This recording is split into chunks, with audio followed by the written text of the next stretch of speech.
If you're planning to have a baby, you need a set of apps for pregnant women that will guide you from conception to delivery. These apps will help you track your progress and stay healthy during the gestation period. It can track ovulation, developing your baby day by day with ease. In addition, it has a truncated time to control contractions so that you can send the results to a doctor. It has a large community of parents to exchange thoughts and even search the database of baby names by meaning or topic to find a name you like.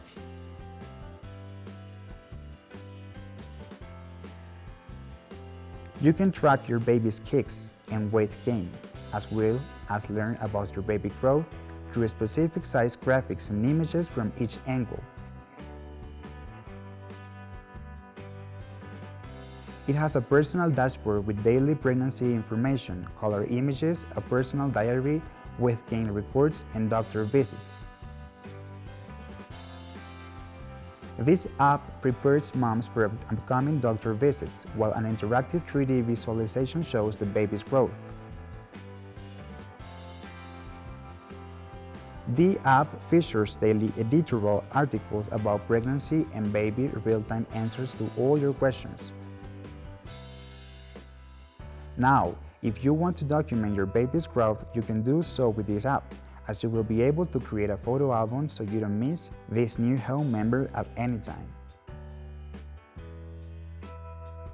It is a training app, contains 10 different exercises that help strengthen the muscles of the pelvic floor, which play an important role during and after pregnancy. All sessions last between 30 seconds and 3 minutes, making them perfect for those with a busy lifestyle. This app allows you to unlock a shipment to complete exercises and beat your record from previous exercises.